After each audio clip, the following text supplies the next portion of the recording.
जय हिंद दोस्तों, welcome to my vision classes. जैसा कि आप सभी ने जान चुके हैं कि भाई एमपी पुलिस के एग्ज़ाम फॉर्म भरना चालू हो चुके हैं और काफ़ी लोगों ने एग्ज़ाम फॉर्म भर दिया होगा। काफ़ी लोग जल्द से जल्द भरने की कोशिश कर रहे होंगे और सोच लिए होंगे कि आज से कल के अंदर 1-2 दिन के अंदर भर देंगे। जी बिल्कुल जल्दी भरिएगा, क्योंकि देख लीजिए आपकी लास्ट डेट बहुत ज़्यादा दिन नहीं है। 30 जनवरी आपकी लास्ट डेट है। बिल्कुल भी आप मत चुकिएगा, ठीक है। एक तो 3 साल बाद आपकी इतनी वैकेंसी आई हैं और फिर भी आप अगर ऐसे फॉर्म में भरने में गलतियाँ कर देंगे या कुछ चीज़ें, बिल्कुल भी गलती ना करें, बिल्कुल भी लापरवाही ना करें, जितना जल्दी हो सके भर दें, ठीक है। तो देखिए 16 तारीख से भरना चालू हो गया था, आज हो गई 20 तारीख, कुछ ही दिन और बचे हैं, फिर आपके एग्जाम की लास्ट डेट आ जाएगी और लास्ट के 1-2 दिन तो सर्वर प्रॉब्लम रहती है, इसीलिए आप बिल्कुल जल्द से जल्द फॉर्म भरकर आ जाइए। चलिए तो अब देखते हैं, समझते हैं इनके बारे में कि क्या होता है। आपके ना जो सबसे ज़्यादा डाउट आ रहे हैं वो आ रहे हैं फर्स्ट पेपर और सेकंड पेपर को लेकर, एक पेपर और 2 पेपर को लेकर, ठीक है। सारे डाउटों को हम अभी क्लियर करा देते हैं। सबसे पहले हम फीस का थोड़ा सा स्ट्रक्चर आपको समझा दें। देखिए जो अनरिजर्व व्यक्ति होंगे, हालांकि ये है ना, इससे आपको ऑनलाइन वाले कुछ पैसे ज़्यादा ही लेते हैं, क्योंकि उनको क्या होता है, इंस्टेंट पैसा नहीं आता है, तो हो सकता है उन लोग कुछ पैसे ज़्यादा ले लेते, तो वो तो उनके ऊपर डिपेंड करते हैं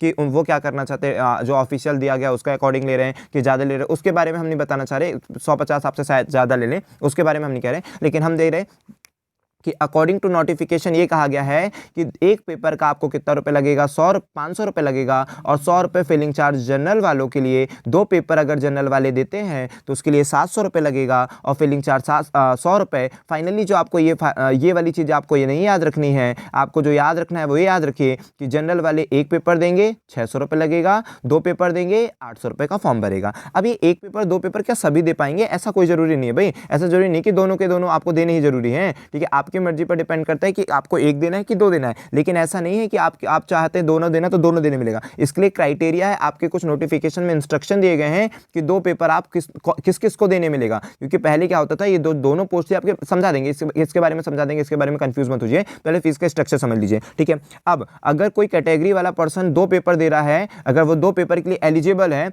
तो उसको 400 रुपये फीस भरनी पड़ेगी, और एक पेपर के लिए एलिजिबल है तो 300 रुपये फीस भरनी पड़ेगी। आई होप कितना क्लियर हो चुका होगा। फिर इसके बाद यहाँ पर दिया हुआ है कि पोर्टल के लिए अन्य 60 रुपये अतिरिक्त देना पड़ेगा, ठीक है। अगर पोर्टल से भरवाते तो 60 रुपये अतिरिक्त देना पड़ेगा, फिर रजिस्टर यूजर आईडी से भरने तो 20 रुपये अतिरिक्त शुल्क लगेगा। ये सारी चीज़ें आपको बोली जा रही है, ठीक है। उस शुल्क के बाद 60 रुपये अतिरिक्त पोर्टल साल का, ये सारी चीज़ें आप याद रखेंगे, पोर्टल शुल्क और ये सारी चीज़। चलो अब हम आपको क्लियर कराते हैं किसके लिए भाई, 2 पेपर और 1 पेपर का बहुत डाउट है, वो समझा देते हैं। चलिए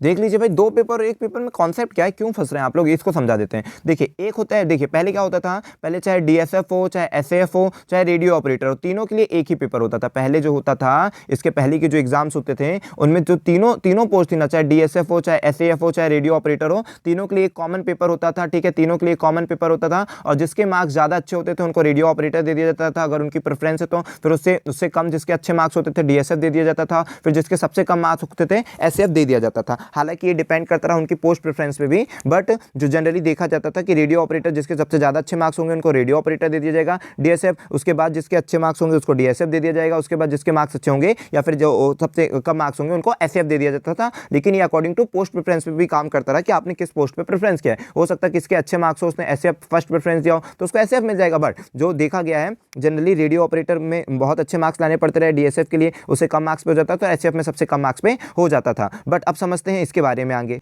कि पहले तो सबके लिए एक ही पेपर होता था। पहले जो होता था ना, केवल एक ही पेपर होता रहा तीनों पोस्टों के लिए, तीनों को एक ही जीडी कहा जाता था कि जीडी की भर्ती आ चुकी है, या फिर एमपी पुलिस की भर्ती आ चुकी है, एमपी कांस्टेबल की भर्ती आ चुकी है, यही कहा जाता था। और सारी प्रेफरेंस एक ही पर रहते रहे, कोई 2 पेपर नहीं होता था। बट अभी क्या कर दिया गया है, अभी डीएसएफ और एसएफ के लिए एक पेपर, मतलब जो फर्स्ट पेपर है कॉमन जो आप पढ़ते हैं और देते आ रहे थे वही पेपर हो रहा है। रेडियो ऑपरेटर के लिए एक एक्स्ट्रा कर दिया गया है, इस पे सेकेंड पेपर लिया जाएगा। इसके लिए अब इसके अकॉर्डिंग नहीं होगा, अब रेडियो पेपर के लिए एक और पेपर लिया जाएगा जो उन लोग को 2 पेपर देना पड़ेगा। और ये केवल जो डीएसएफ और एएसएफ है ना, डीएसएफ और एएसएफ ये केवल आप 10th बेस पर भी फॉर्म भर सकते हैं, मतलब जो 10th पास किए हैं वो सारे व्यक्ति इस डीएसएफ और एएसएफ की पोस्ट को भर सकते हैं। बट ये जो रेडियो ऑपरेटर है, रेडियो ऑपरेटर के लिए अब जो क्राइटेरिया है वो बदल गया। पहले का क्राइटेरिया था कि डीएसएफ और एएसएफ चाहे रेडियो ऑपरेटर सबके लिए आप भर सकते रहे, पीसीएम और 12th रहता रहा, मतलब पहले का जो क्राइटेरिया। लेकिन अब जो हो गया रेडियो ऑपरेटर के लिए क्या हो गया, आपके पास आईटीआई होनी चाहिए, ठीक है। किससे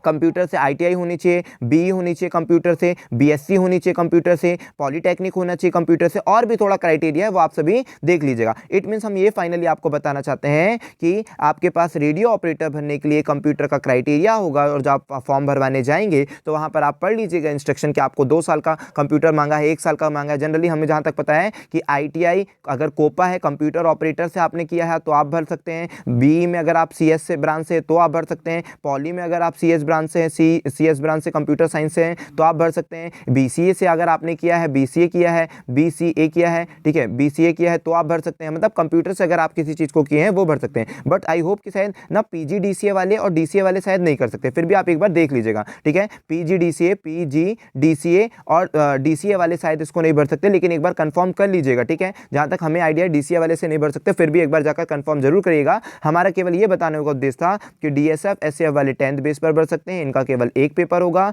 रेडियो ऑपरेटर जो एलिजिबल हैं जो बंदे वो भरेंगे, और उनका 2 पेपर होगा, मतलब ये वाला पेपर तो होगा ही होगा, सेकेंड पेपर में उनका कंप्यूटर से पूछा जाएगा क्वेश्चन, ठीक है। और ऐसा नहीं कि अगर आप BE हैं तो आपके BE के स्टैंडर्ड का पूछा जाएगा, ITI है तो ITI के स्टैंडर्ड का पूछा जाएगा, सबके लिए कंप्यूटर का कॉमन पेपर होगा। आपको अपनी एलिजिबिलिटी दिखानी है और उसमें काबिल होकर निकालना है, ठीक है। अब समझिए और क्या डाउट आता है आपका। और डाउट आपके ये आ रहे हैं कि सर अगर हमारा 2 पेपर हैं तो क्या फर्स्ट पेपर में हम क्वालिफाई कर लिए और सेकंड पेपर पे क्वालिफाई नहीं करेंगे तो क्या होगा, क्या हमें DSF भी और SF भी नहीं मिलेगी? तो ऐसा बिल्कुल नहीं है। अगर आपने पहला पेपर क्वालिफाई कर लिया है, बहुत अच्छे मार्क्स आए हुए हैं, तो अगर रेडियो ऑपरेटर में कम मार्क्स भी हो गए, मान लीजिए नहीं हो रहा है, तो आपको DSF और SF की पोस्ट दी जाएगी अगर आपके मार्क्स अच्छे हैं तो, ठीक है। और मान लीजिए कि अगर रेडियो ऑपरेटर में भी अच्छे और इसमें भी अच्छे, फिर तो रेडियो ऑपरेटर में सिलेक्ट हो जाएंगे। सपोज बैड लक और जो भी हैगा, ठीक है, कहीं कमी रह गई आपकी तैयारी में और फिर रेडियो ऑपरेटर में आपका सिलेक्शन नहीं हो पाता है और आपके मार्क्स अच्छे हैं, तो आपको DSF और SF में से कोई ना पोस्ट मिलेगी अगर आपके मार्क्स अच्छे हैं तो। डोंट वरी, ठीक है, कि भाई सर पहला पेपर और दूसरा पेपर अगर हम भरते हैं तो दोनों पेपर में क्वालिफाई होना जरूरी है क्या? ऐसा कुछ नहीं। अगर क्वालिफाई मीन्स कि अच्छे मार्क्स लाना है ना, क्वालिफाई मतलब इसका कोई क्वालिफाइंग नहीं है